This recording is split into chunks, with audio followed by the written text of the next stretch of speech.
atau biasa kita kenal dengan electronic fuel injection pada kendaraan bermotor.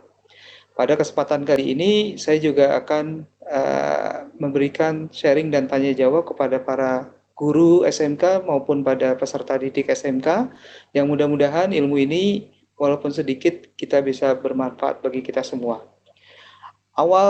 Pertama kali sebelum kita mulai tentang teknologi EFI, sebenarnya teknologi ini sudah lama sekali dikembangkan sekitar tahun 60-an untuk aplikasi di mobil Eropa, bahwa teknologi injection ini dipersiapkan karena untuk menggantikan teknologi karburator.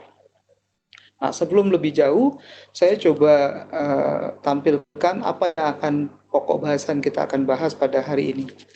Yang pertama adalah kita kembali pada konsep pembakaran yang sempurna. Karena kita belajar tentang kendaraan bermotor, jelas kita membahas tentang motor bakar. Dan motor bakar adalah tentang teori pembakaran. Kemudian yang kedua adalah 3 elemen penting pada mesin bensin. Ya, dari mana nanti kita bisa kembangkan, disitulah kita akan mengetahui apa itu teknologi tentang electronic fuel injection. Dan yang keempat adalah keuntungan dari satu tools yang berguna sekali untuk pemakaian aplikasi di lapangan untuk perawatan mobil maupun perbaikan mobil, khususnya yang sudah berteknologi electronic fuel injection. Untuk menghemat waktu, kita coba bahas tentang apa itu konsep dasar dari pembakaran. Yang biasa kita kenal dengan teori stoichiometry, atau pada aplikasi di lapangan, di bengkel maupun di perguruan tinggi atau di tempat riset and development pabrikan mobil, kita mengenal dengan istilah AFR atau air fuel ratio, di mana kita kenal bahwa AFR itu adalah satu rasio antara pembagian dengan air atau yang disebut dengan udara dibagi dengan terhadap bahan bakar itu sendiri.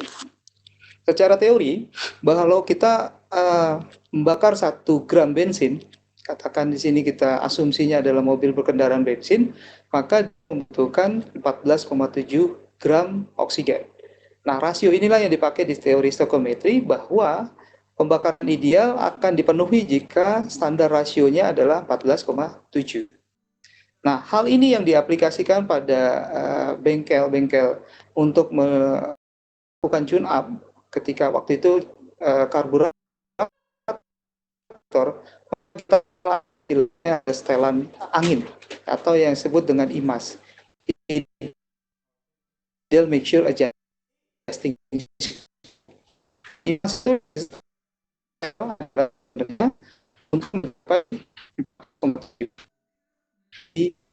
nah, jika kita tercapai yang 14,7 itu, maka bisa dikatakan pembakaran kita sempurna. Artinya bensin yang masuk ke ruang bakar, kemudian dicampur dengan oksigen, kemudian juga dihasilkan performa engine yang baik. Nah, kita berlanjut kepada 3 elemen penting di mesin bensin. 3 elemen penting bensin ini adalah yang pertama, itu kompresi yang baik. Jadi syarat terjadinya pembakaran, kalau kita lihat dari ruang bakar, kita memerlukan kompresi yang baik supaya terjadinya pembakaran yang sempurna. Kemudian yang kedua adalah pencampuran. Ya, pencampuran antara oksigen dengan bahan bakar yang masuk ke ruang bakar. Nah, ini juga perlu dipastikan yang tadi kita sebut dengan AFR supaya bisa tercapai. Kemudian yang terakhir adalah loncatan bunga api yang baik. Jadi loncatan bunga api ini juga syarat terjadinya pembakaran, komponen dasarnya adalah kita perlu oksigen, kita perlu bahan bakar, dan yang ketiga kita perlu api. Nah, di dalam aplikasi di kendaraan bermotor, khususnya yang menggunakan teknologi combustion chamber yang saat ini kita gunakan, kita memerlukan 3 komponen ini. Apa yang direkayasa di dalam teknologi injection?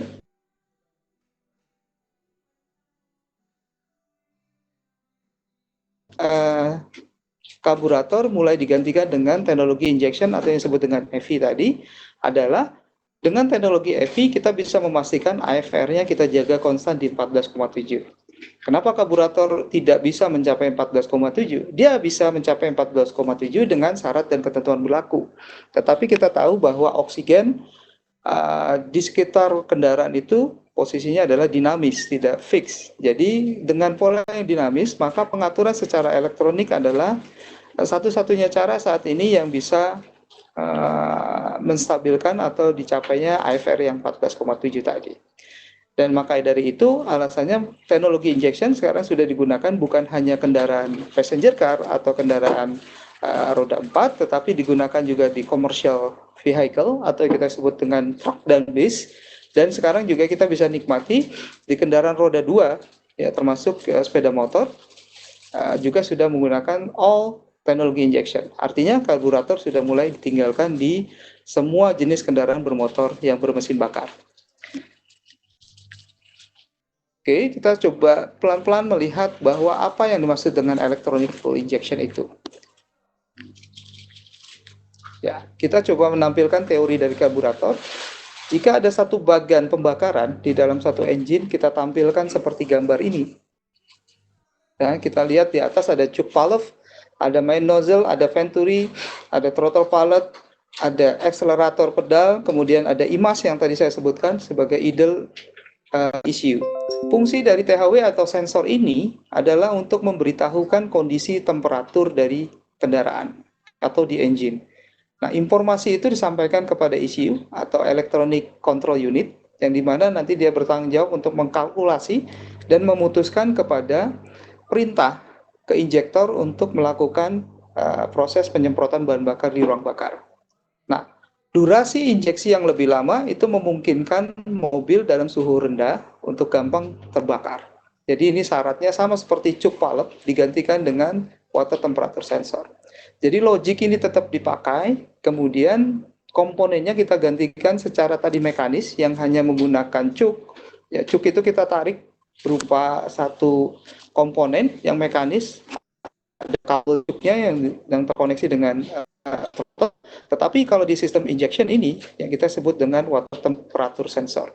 Ini sangat berguna sekali untuk mendeteksi bahwa engine itu dalam keadaan dingin, maka diperlukan aliran semprotan bahan bakar yang lebih banyak masuk ke ruang bakar yang dilakukan oleh aktuator yang disebut dengan injektor.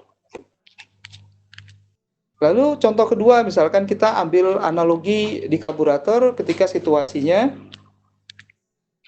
butuh tenaga atau kita sedang mengakselerasi kendaraan. Apa yang terjadi di sistem mekanis karburator? Yang terjadi adalah kita menginjak pedal gas. Pedal gas itu diteruskan secara mekanis kepada throttle. Jadi throttle valve itu secara mekanis akan membuka lebih lebar sehingga suplai bensin yang keluar dari karburator akan berbanding lurus dengan tenaga yang dihasilkan oleh kendaraan. Nah, ini sama ketika kita coba bandingkan logik yang di sistem injection atau EFI, EFI itu electronic fuel injection. Nah, sistem ini menggunakan bantuan throttle position sensor. Ya, throttle position sensor adalah untuk mendeteksi berapa besar degree yang harus dibuka di throttle, di mana ini berbanding lurus dengan injakan pedal gas yang ada di kendaraan. Nah, posisi throttle itu dideteksi oleh TPS atau throttle position sensor, dibaca oleh ECU, dan ECU akan melakukan perintah kepada aktuator injektor untuk menambah durasi injeksi atau yang disebut dengan injection time. Jadi ketika nanti kita masuk ke tahap tema untuk menggunakan alat scanner sebagai alat bantu untuk mendiagnosa kendaraan injection, maka kita bisa lihat di tabel injection time. Ketika waktu injection time-nya lebih lama, artinya terjadi volume penyemprotan bahan bakar melalui injektor lebih banyak. Ya, lebih banyak ini kita dalam artikan apakah kondisi kendaraannya sedang diakselerasi atau posisinya memang mesin itu dalam kondisi yang dingin. Nah, itu untuk bisa digunakan para peserta didik maupun para guru-guru untuk menganalisa kondisi kendaraan. Ya. Baik, kita coba lihat analogi dari gambar injektor. Nah, semprotannya ini akan berbanding lurus dengan kondisi masing-masing situasinya, di mana yang posisi paling injection time-nya lebih kecil, lebih pendek, berarti volumenya lebih sedikit. Yang di posisi tengah lebih lama daripada yang posisi pertama, tetapi akan lebih banyak lagi ketika injection time-nya kita tambah. Jadi analoginya, ketika injection time bertambah, maka volume bahan bakar yang disemprotkan injektor jauh lebih besar. Oke. Kemudian kita lanjut kepada konstruksi electronic fuel injection. Kita lihat bahwa sistem bahan bakar kita dibagi dua. Yang pertama adalah sistem bahan bakar yang menggunakan fuel return. Artinya, dari pompa bensin disalurkan melalui regulator pressure sebelum masuk ke dalam injektor. Kemudian injektor itu nanti ada pulsation dampernya yang mengembalikan posisi kelebihan bahan bakar untuk kembali kepada fuel tank. Nah, posisi sistem bahan bakar yang seperti ini sudah jarang digunakan di dalam pabrikan mobil karena dianggap tidak efisien. Maka kita sekarang mengenal dengan sistem supply bahan bakar yang disebut dengan fuel returnless. Artinya semua yang dipompa, semua bensin yang dipompa dari tangki bensin menuju ke injektor, semuanya harus disemprotkan ke dalam ruang bakar. Jadi kita tidak ada lagi lihat ada fuel return ke sana, ke dalam tangki maksud saya, sehingga semuanya lebih jauh efisien. Karena itulah teknologi EV menggantikan karburator, ujung-ujungnya adalah untuk efisiensi yang lebih tinggi, performa engine yang lebih meningkat, dan polusi yang lebih ramah lingkungan. Baik, kita akan masuk ke detail tentang pengenalan apa itu yang dimaksud komponen-komponen yang sebelumnya kita bicarakan. Yang gambar pertama ini kita akan menyebutkan posisi injektor di dalam rangkaian komponen engine kendaraan. Ya, injektor itu ada di posisi atas, ya. Ini menyesuaikan jumlah silinder kendaraan. Jika silinder kendaraannya ada 4, maka injektor otomatis ada 4. Begitu juga dengan yang ada di sepeda motor. Kalau SMK jurusan TSM, teknik sepeda motor, maka kita temukan bahwa di dalam satu engine motor itu hanya satu silinder, maka kita temukan adalah injektor. Tampil seperti ini, kita zoom in, rekan-rekan guru maupun jadi akan melihat di sana ada tampilan 4 lubang. Ya, 4 lubang, dan variasi injektor semuanya jenisnya berbeda-beda. Ini saya angkat satu jenis tipe engine yang kita kenal di mobil Toyota Avanza, ya, kita sebut dengan tipe engine 3. Nah, rekan-rekan bisa melihat ini sampel. Jika seandainya kita studi kasus, apa yang terjadi seandainya satu lubang terjadi kemampatan, ya, misalkan injektornya kita paksakan dengan menggunakan bahan bakar yang tidak bagus atau kotor, maka terjadi pemampatan. Pemampatan misalkan ekstrimnya adalah satu lubang terhambat, maka injektor hanya mengeluarkan saluran bensin melalui 3 lubang yang tersisa. Apa yang terjadi supaya bisa mengimbangi kembali ke teori yang tadi, yang 14,7 AFR tadi, maka si injektor akan mensubsidi, ya, supaya volumenya tercapai berdasarkan kalkulasi algoritma AFR tadi, maka yang terjadi adalah injection time-nya akan bertambah. Jadi analisanya ketika kita temukan kendaraan itu dalam posisi yang boros atau kendaraan itu dalam posisi injektornya yang kotor atau tersumbat, kita bisa menganalisa jika injection time-nya bertambah daripada nilai standarnya, maka salah satu penyebabnya dimungkinkan adanya terjadi hambatan di lubang injektor. Nah, ini mungkin bisa dijadikan acuan ketika nanti para guru ataupun para siswa ataupun nanti ketika terjadinya LKS, lomba kompetensi siswa, dijadikan studi kasus. Tolong dianalisa kendaraan ini posisinya dalam kondisi seperti apa. Untuk menganalisa itu, kita bisa menggunakan algoritma logik daripada filosofi injektor ini. Jadi yang kembali lagi saya tekankan, jika injection time waktunya jauh lebih lama, maka analoginya adalah volume bahan bakar yang masuk ke ruang bakar lebih banyak. Dan begitu juga kalau kita menggunakan logika, jika lubang injektor termampat, harusnya injection time itu pada nilai standar, katakan 5 milisecond. Ya, tapi terjadi sekarang double, bisa sampai 10 milisecond. Berarti analoginya terjadi loncatan injection time 2 kali lipat. Artinya kalau kita punya 4 lubang, bisa dipastikan 2 lubangnya terhambat. Kurang lebih aplikasi di lapangan ketika nanti kita menganalisa dengan engine scanner, kita bisa melakukan algoritma seperti itu atau logik seperti itu. Kita teruskan dengan engine control system. Ini garis-garis besar dari EVI, ya. Oke, di sebelah kiri itu ada sensor. Ya, kita tampilkan sensor-sensor, ada beberapa sensor yang di sana. Kemudian sensor akan memberikan informasi kepada ECU dan ECU akan mengkalkulasi mengikuti algoritma yang sudah terprogram dan memerintahkan kepada aktuator untuk melakukan eksekusi. Ya, kurang lebih bagiannya seperti ini. Ya, sehingga nanti terjadi satu kinerja sistem pembakaran di sistem mesin kendaraan EV yang lebih efisien. Oke, kita lihat contoh-contoh nama-nama sensor. Ini sebagian nama-nama sensor yang mau tidak mau atau suka tidak suka kita harus menghafal dan mengerti daripada fungsi masing-masing sensor tersebut. Yang pertama kita mulai dengan airflow meter. Airflow meter ini bertanggung jawab untuk menghitung aliran udara yang masuk ke dalam satu manifold yang diteruskan kepada ruang bakar.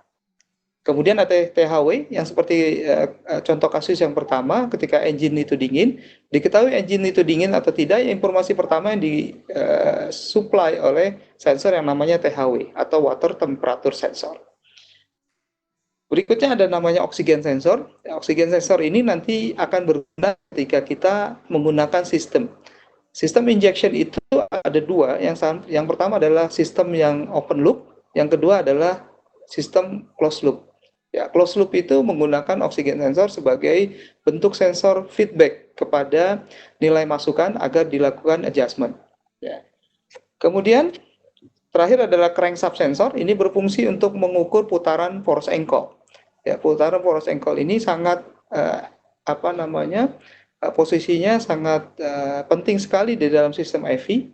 Ya, kalau kita kenal dulu mobil itu mogok, cuman ada beberapa faktor. Yang pertama kita cek aliran bensinnya, kedua kita cek adanya terjadi pembakaran atau tidak pada loncatan bunga api di busi. Kalau kita menggunakan sistem EV, maka ada satu faktor lagi yang paling penting ketika mobil itu tidak menyala atau kita katakan mogok, maka faktor pentingnya adalah apakah crankshaft sensor itu berfungsi dengan baik atau tidak. Jika crankshaft sensor ini tidak berfungsi dengan baik, maka mobil itu tidak akan pernah menyala. Ya, informasi ini ya dari sensor-sensor akan diteruskan ke ECU, maka ECU akan meneruskan pada aktuator. Contoh aktuator yang pertama adalah injektor yang tadi kita bahas. Nah, setelah itu adalah namanya injection coil. Nah, ignition coil ini juga kita ada yang sebagian mobil dikontrol oleh ECU, ada sebagian mobil yang masuk ke tidak dikontrol oleh ECU.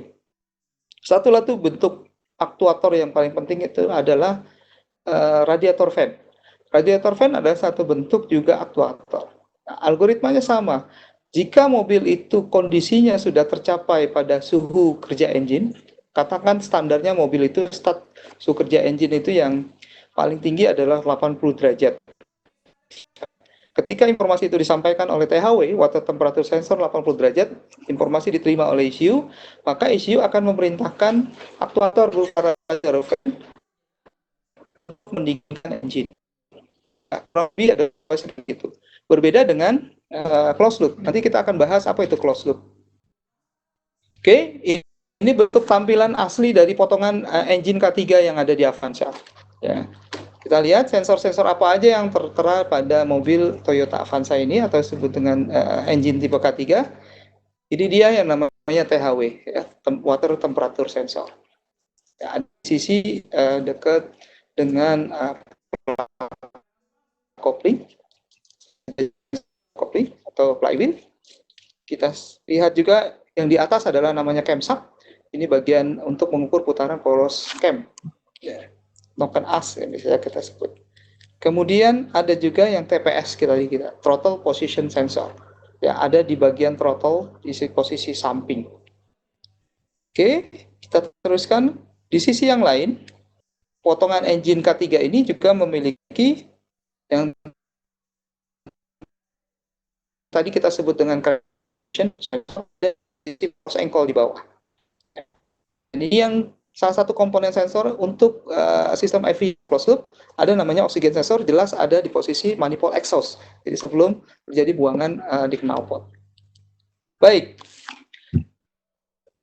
Dari seri yang tadi kita sebutkan pengenalan di atas atau sebelum ini, maka syarat terjadinya mobil itu hidup di dalam sistem EV, maka ada dua faktor sensor. Jadi mobil itu dikatakan basic butuh hidup, maka diperlukan dua posisi sensor ini. Ya, satu yang namanya throttle position sensor, kedua namanya crankshaft.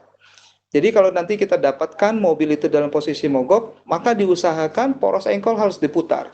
Jadi biarkanlah motor starter memutar poros engkol supaya nanti bisa dideteksi apakah sinyal yang itu akan dikirimkan ke ECU atau tidak. Ya, ini menandakan mobil itu jika signal crankshaft tidak diterima oleh ECU, maka terjadi mobil itu akan hidup. Jadi untuk hidup ini, dua sensor ini sangat dibutuhkan berfungsi secara sempurna atau 100%. Oke, kemudian mobil juga dimodifikasi atau diimprove supaya bisa terjadi pembakaran yang jauh lebih sempurna, maka diperlukan faktor koreksi. Apa itu faktor koreksi? Peran-peran apa saja yang dilakukan oleh faktor koreksi yang dilakukan oleh sensor?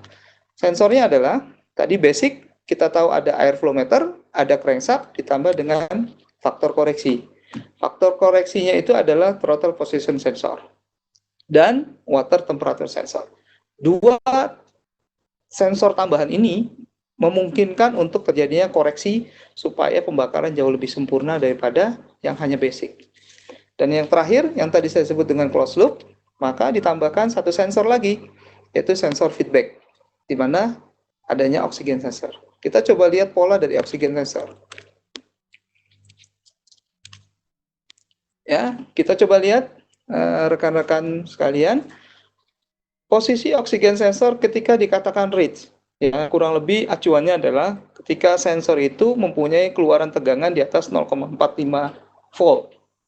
Maka sensor ini akan mengirimkan sinyal kepada ECU bahwa didapati hasil pembakaran, sisa pembakaran yang didapati setelah keluar melalui exhaust manifold. Ketika kadar oksigennya lebih tinggi atau kita sebut dengan reach, maka sinyal akan dikirimkan ke ECU. ECU akan menerjemahkan itu adalah keluaran oksigen yang terlalu banyak di sisa pembakaran. Maka si injektor akan si ECU akan mengirimkan signal ke aktuator untuk merespon segera agar dilakukan semprotan bensin yang lebih banyak. Ya, kita rekan-rekan coba lihat, perhatikan di dalam kolom feedback correction di injektor itu dalam skema dari mulai skema dari decrease menjadi increase, peningkatan supply bahan bakar yang lebih banyak daripada sebelumnya ke dalam ruang itu. Maka terjadi juga feedback yang berlangsung ketika semprotan bahan bakar lebih banyak, oksigen akan merespon dia dengan kata definisinya adalah clean ya atau miskin, di mana nanti sinyalnya adalah di bawah dari volt. Jika kondisi ini didapati, dia akan meneruskan isu akan definisikan dia dalam kondisi lean miskin. Maka isu akan memerintahkan ke injektor untuk melakukan pengurangan penyemprotan bahan bakar ke ruang bakar. Ya, kita bisa lihat dari skema increase jadi decrease lagi. Jadi menurunkan secara gradual supply bahan bakar yang masuk ke dalam ruang bakar agar terjadi keseimbangan yang tadi kita sebut dengan AFR tadi atau air fuel ratio 14,7. Jadi closed loop ini sangat berguna untuk efisiensi bahan bakar dan terhadap performa engine. Baik, alat bantu yang bisa membantu rekan-rekan sekalian untuk mendeteksi. Ya, jadi sistem EV ini memberikan kemudahan bagi kita user maupun kepada nanti praktisi-praktisi di lapangan ya seperti bengkel-bengkel umum untuk mendeteksi apakah sistem EV itu bekerja dengan baik. Syarat ketentuannya adalah jika tidak ditemukan nyalanya lampu check engine di dalam instrumen cluster atau dashboard kendaraan, maka bisa dipastikan sistem EV-nya akan sehat. Nah, apa yang terjadi ketika lampu check engine ini nyala? Meskipun kita dapati kendaraannya mesinnya hidup. Informasi ini mengatakan bahwa di dalam sistem EV terjadinya malfunction. Logikanya adalah ketika kunci kontak itu di on, semua sensor dan aktuator itu mengirimkan informasi konfirmasi kepada ECU bahwa mereka telah terhubung dengan baik. Jika kunci kontak di start, nah maka si ECU akan mendeteksi mana-mana sensor maupun aktuator yang terjadi malfunction atau tidak terjadi koneksi dengan ECU. Nah, ini disimbolkan menjadi indikator lampu cek engine seperti gambar yang warna merah itu. Lalu bagaimana kita mengetahui siapa saja sensor maupun aktuator yang tidak melakukan konfirmasi kepada ECU atau terjadinya malfunction? Maka kita membutuhkan alat yang namanya scanner atau yang kita sebut dengan engine scanner, atau rekan-rekan kalian mungkin pernah mendengar dengan scan tool, yaitu adalah benda atau tools yang membantu untuk berkomunikasi dengan ECU. Nah, alat komunikasi dengan ECU itu kita sebut dengan scanner. Scanner menggunakan DLC, data link connector, yang terhubung dengan OBD atau onboard diagnostic yang ada di dalam kendaraan. Biasanya letaknya ada di bawah setir supir. Ya, kemudian dikoneksikan. Nah, onboard diagnostic ini juga banyak. Seperti rekan-rekan kalian bisa lihat di sini, ada yang namanya OBD2, ya seperti ini, jumlahnya adalah 16 pin. Nah, ini sudah menjadi standarisasi kendaraan dari semua pabrikan kendaraan seluruh negara. Jadi sudah disepakati bahwa semua kendaraan sekarang harus menggunakan OBD2, ya, versi OBD2 16 pin. Nah, adapun kendaraan-kendaraan yang sebelum OBD2 ada namanya OBD1. Banyak sekali jenis-jenis soket OBD1. Ya, di dalam mesin engine scanner ini kita lengkapi dengan satu set soket yang ada yang kita berikan untuk supaya kita bisa mendiagnosa kendaraan. Ya. Perbedaan OBD1 dengan OBD2 adalah letak soketnya. Jika didapati letak soketnya ada di kap mesin, di bagian kabin mesin, maka bisa dipastikan itu masih menggunakan OBD1. Biasanya standar pengakuan, walaupun ini tidak berdasarkan pengalaman, jika mobil produksinya di bawah tahun 2000, maka bisa dianggap itu masih era OBD1. Di atas tahun 2000 sudah menggunakan OBD2. Baik, kita teruskan. Apa saja yang dilakukan oleh engine scanner? Ya, ada 6 hal yang dilakukan. Yang poin 5 dan poin 6 memang di kelasnya di advance, tapi untuk pengenalan saya akan memperkenalkan fungsi-fungsi itu. Yang pertama adalah diagnosis trouble code.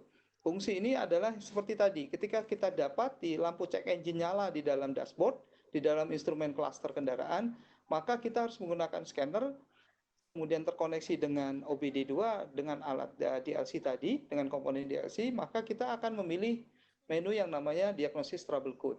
Disitulah kita akan baca siapa-siapa sensor dan aktuator yang tidak terkonfirmasi oleh ECU atau terjadi diskonektivitas.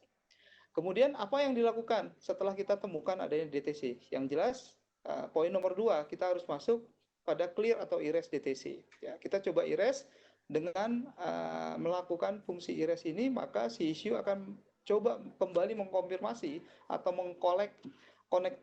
koneksi kepada sensor yang tidak melakukan konfirmasi tadi. Jika itu berhasil, maka malfunction atau diagnosis trouble code akan hilang. Dan yang ketiga adalah namanya read data stream. Read data stream ini adalah caranya kita berkomunikasi mengetahui seluruh fungsi-fungsi sensor yang ada. Jika sensor-sensor yang ada itu akan berbicara secara streaming, secara langsung, secara live, data-data itu akan ditampilkan di scanner. Dan yang keempat fungsinya adalah actuation test. Fungsi ini adalah mengambil alihan memerintah kepada aktuator. Ya, jadi kita menguji fungsi dari aktuator yang ada di komponen mobil. Ya, misalkan supply bahan bakar kita matikan di injektor silinder nomor 3, maka akan ada pilihan injektor nomor 3 kita switch off. Ya. Begitu juga dengan radiator fan, kita melakukan uji coba apakah radiator fan itu berfungsi on off, berfungsi berputar atau tidak. Yang dulu kita lakukan secara manual, kita cari relaynya mana yang sebagai sumber pemutus arus, alat yang memutuskan arus kepada radiator fan. Sekarang kita bisa memerintahkan melalui perintah yang ada di scanner. Kita pilih saja menunya actuation test dan nanti ada pilihan radiator fan, kemudian kita bisa on off. Ya. Memang sebagian mobil ada yang bisa dan tidak, tergantung dari teknologi mobil itu sendiri. Teknologi mobil itu sendiri sekarang bermacam-macam. Kita tahu ada yang jenisnya basic, ada yang intermediate, ada yang advanced. Dan yang kelima adalah special function. Special function ini salah satu contohnya adalah proses learning. Ya, contoh kasusnya seperti pada mobil Nissan Livina. Nissan Livina ketika dia referensi untuk panduan patokan atau referensi putaran idle, maka si mobil itu akan terjadinya hunting, itu naik turunnya RPM idle atau putaran langsam. Atau sebaliknya, putaran langsamnya tidak kunjung menuju kepada putaran langsam yang normal, biasanya sekitar 700 RPM. Dan ini bisa naik sampai 3000 RPM. Nah, kenapa bisa demikian? Karena si issue kehilangan referensi idle. Nah, biasanya orang-orang di lapangan di bengkel disebut dengan proses learning. Ya, nama lengkapnya adalah idle air volume learning. Idle air volume learning ini bisa dilakukan di posisi menu nomor 5, namanya threshold function. Yang terakhir adalah programming. Programming ini adalah bagaimana kita bisa mengisi program ke dalam issue jika kita dapati isunya yang perlu diganti. Ya, khususnya mobil Eropa. Isunya ketika mobil itu rusak, ya, itu rusak, maka harus diganti dengan isu baru. Isu baru itu isinya masih kosong, belum ada software di dalamnya.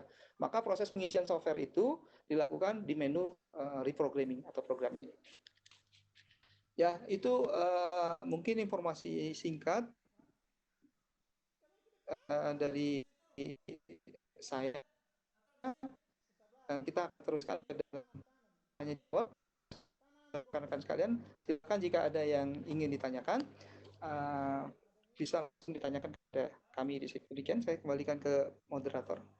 Dan terakhir, jika ingin mendownload materi ini, saya siapkan satu QR code di sini sebagai link presentasi, dan juga link tadi kita hanya membahas sebagian daripada sensor dan aktuator.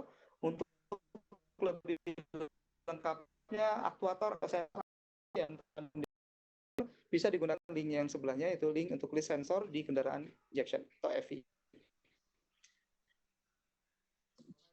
Silakan bagi rekan-rekan tanya jawab. Sebelum kita tanya jawab, kita tampilkan simulasi daripada engine. Coba.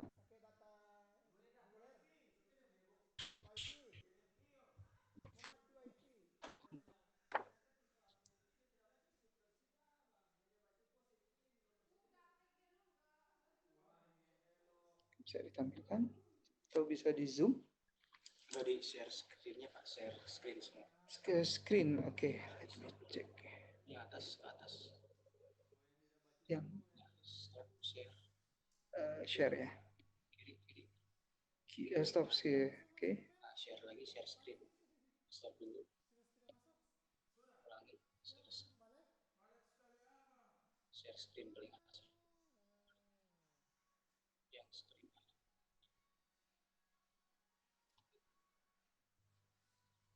Oke. Oke, kita coba lihat misalkan pada kita menggunakan engine scanner launch tipenya X431 Pro 3, kita coba lihat masuk ke menu link. Apa saja yang ditampilkan oleh alat bantu engine scanner ini? Ya, ini yang pertama adalah konfirmasi kita menggunakan versi software berapa.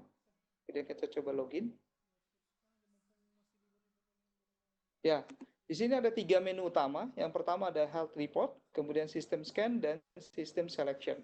Kita lihat, jika kita terkoneksi dengan kendaraan, kita tinggal milih merek kendaraannya, kemudian akan tampil 3 menu utama ini. Pertama ada health report.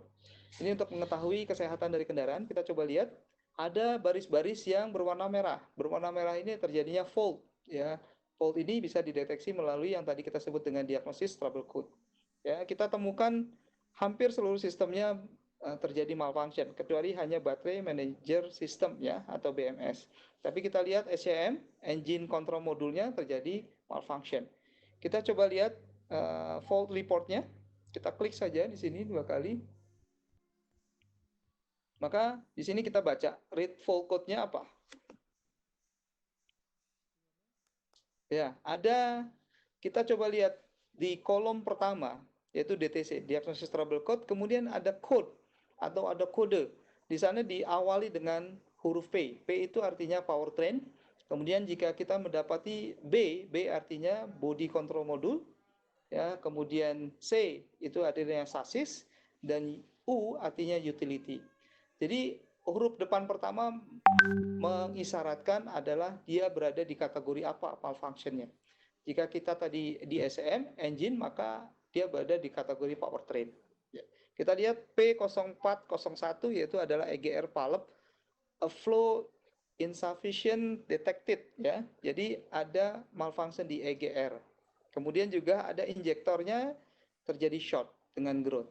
Nah, kita coba kalau memenuhi masalah di sini, kita akan melakukan proses clearing atau iris, ya. Kita bisa clear full code. Kita klik full code-nya. Ini ada konfirmasi apakah kita ingin melakukan clear code. Kita katakan yes, maka konfirmasi ketika berhasil dia akan complete. Oke, kita coba konfirmasi lagi membaca read full code. Oke, dia katakan sekarang engine control mobilnya kondisi oke. Nah, ini artinya tidak terjadi malfunction kembali karena itu konfirmasi kepada sensor yang bermasalah tadi. Lalu apa yang terjadi ketika kita sudah coba clear code, tapi cek engine-nya tetap menyala atau konfirmasinya tidak berhasil, masih muncul masalah, masih muncul diagnosis trouble code tadi. Maka kita bisa pastikan yang bersangkutan, apakah konektivitas kabel atau yang jadi sensor itu bermasalah koneksi. Bisa saja misalkan yang ada di situ atau terjadi atau bisa saja kabel yang terkoneksi antara sensor dengan ECU-nya terputus, atau bisa saja dia tidak terkoneksi dengan ground atau dengan massa ke bodi. Yaitu banyak alternatif. Nah, maka perlu dilakukan analisa lebih lanjut. Oke, kemudian kita masuk ke dalam menu read data stream. Ya, read data stream ini sensor apa saja kita bisa selected di sini. Ya, kita menselect semua page yang ada, maka kita akan bisa tampilkan semua sensor, kinerja dari sensor-sensor akan ditampilkan secara live, secara langsung. Nah, sama analoginya kalau kita manusia bermasalah atau sakit, biasanya sakitnya itu kita belum bisa mendiagnosa lebih detail. Nah, maka kita dianjurkan untuk ke laboratorium. Laboratorium bisa mengambil sampel kita, contohnya sampel dari darah. Maka sampel darah itu akan dibandingkan dengan kondisi aktual dengan referensi yang ada. Jika malfunction, artinya dia di atas standar atau di bawah standar. Nah, inilah yang dilakukan mendiagnosa. Kendaraan pun sama analoginya.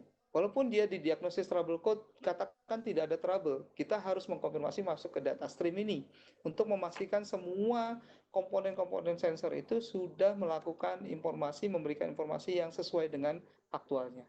Nah, ini untuk mencegah supaya mobil itu sebelum terjadinya malfunction atau terjadinya trouble. Baik, ini kita akan teruskan mungkin di sesi berikutnya akan membahas lebih mendalam tentang manfaat dari pembacaan data stream ini. Ya. Berikutnya adalah fungsi untuk actuation test. Ya, kita bisa lihat di sini actuation test. Apa saja aktuator yang kita bisa cek? Ya, contohnya di sini ada injektor. Injektor berapa yang kita mau switch off? Lalu apa yang terjadi seandainya mobil dalam posisi running, posisi engine nyala, kemudian injektornya tiba-tiba kita katakan di injektor nomor 1 kita off. Ya, injektor nomor 1 kita off, maka jika injektor itu berfungsi dengan baik, kita bisa lihat dengan kasat mata engine dalam keadaan pincang, ya, karena terjadi semprotan bensinnya kita cut off. Maka firing order yang tadi 1342 nomor satunya akan di off, ya, maka terjadi kepincangan.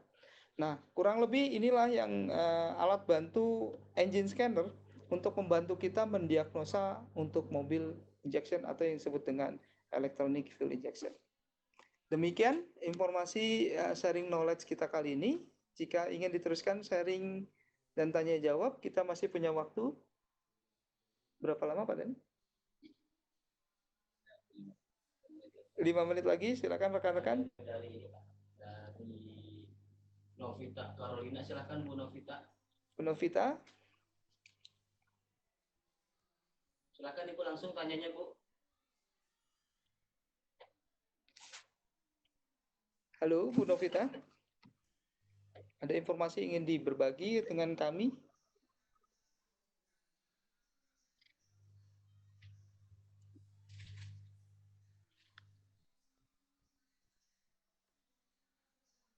Atau Pak El Kadir? Ya, Dari Ya, silakan Pak. selamat siang, ya. Pak. Bisa diaktifkan Pak kameranya Pak? Oh, kameranya ya, sebentar. Start my video ya, seperti ini, kurang lebih. Ya, selamat siang Pak. Ya, Terima kasih atas sharing ilmunya Pak. Ini kebetulan saya dari SMK Negeri 1 Kersana, TKR Pak ya. Buat saya temui kendala di lapangan Pak untuk ECU Avanza gitu ya. ECU-nya itu seperti polos. Vehicle Identification Number-nya nggak ada Pak. Kami ya. pakai X31 Launch. Nah, itu Hmm? bisa tidak Pak untuk kita kembalikan atau diedit ulang gitu Pak untuk biar VIN-nya biar bisa masuk sehingga bisa search by VIN. Itu yang pertama Pak.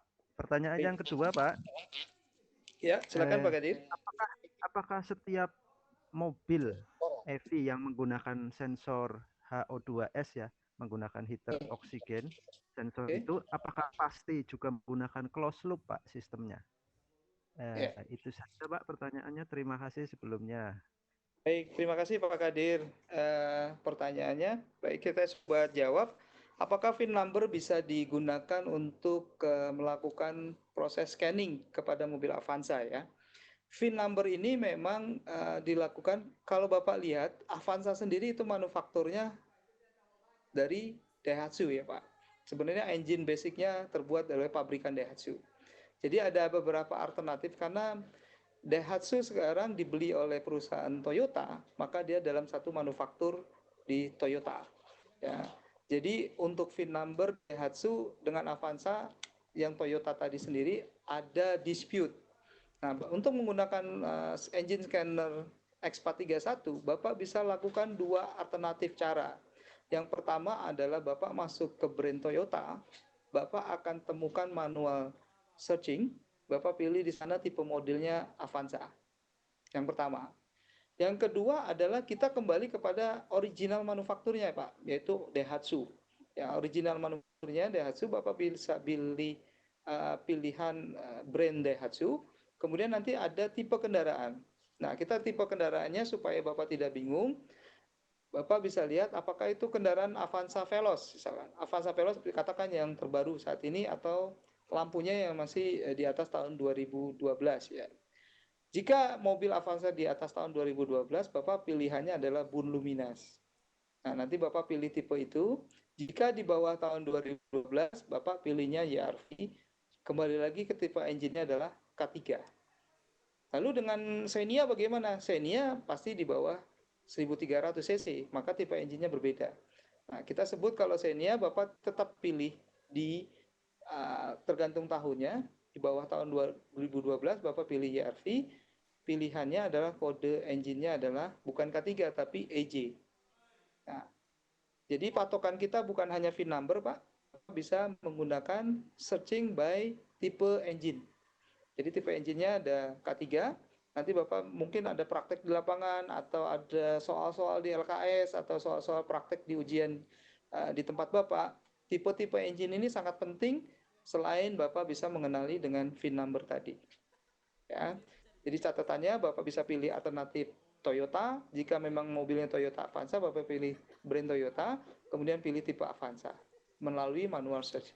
Kemudian Daihatsu, ya Daihatsu Bapak bisa pakai juga jika mobil produksi di atas tahun 2012, Bapak bisa pilih tipe kendaraannya namanya Bun Luminas, atau di bawah tahun 2012 bisa pilih 1300, pilihnya K3, di bawah 1300 katakan seperti Xenia yang 1000, itu Bapak bisa pilih EC. Kemudian H2O ini adalah heater. Heater ini digunakan biasanya untuk proses catalytic converter ya Pak ya. Jadi bisa dipastikan ada dua metodologi. Catalytic converter itu adalah untuk supaya hasil pembakarannya sempurna, tidak mengganggu lingkungan atau ramah lingkungan, maka kita mengetahui gas buang kendaraan itu ada 4 Pak. Yang pertama adalah CO, kedua CO2, ketiga HC, hidrokarbon, dan terakhir O2. Nah, CO ini gas yang sangat beracun ya, tidak berbau, tidak berwarna, tapi sangat beracun. Nah, CO2 ini kita batasi. Jadi kalau Bapak dapati mobil-mobil yang sudah standar Euro 2, maka CO itu harus nol, Pak. Nah, bagaimana cara mengenolkan? Kita ada teknologi yang namanya katalisator. Katalisator itu biasanya dipanaskan melalui katalis. Ya. Kemudian kalau sudah ada katalisator, maka biasanya mobil sudah dirangkaikan dengan O2 sensor. O2 sensor itu bisa tahu sebelum katalis kita sebut dengan bank 1, setelah katalis kita sebut dengan bank 2, supaya terjadi faktor koreksi yang lebih sempurna di dalam sistem EV itu. Mungkin itu jawaban sementara saya. Bapak bisa nanti kirimkan juga pertanyaan-pertanyaan lebih lanjut, kita bisa lakukan di off air untuk komunikasi yang lebih intens. Kita akan sharing dengan Pak Dadan nanti nomor HP saya untuk WhatsApp atau alamat email saya. Demikian mungkin Pak Kadir. Oke Pak, Ada terima lagi? kasih atas jawaban yang memuaskan ini. Ya. Ya, makasih Pak Kadir. Salam buat rekan-rekan di sana Pak. Oke, satu lagi dari Bu Novita Carolina. Silahkan Bu Novita.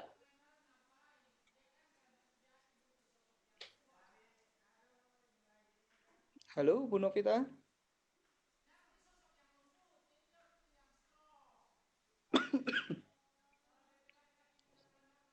Bu Novita. Atau ada yang rekan yang lain? Bu Novita Carolina, silakan.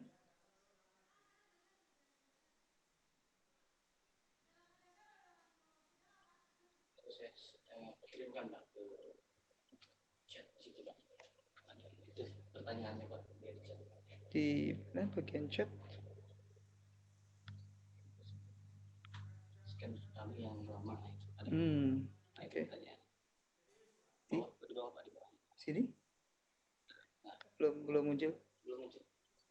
Atau saya kirimkan.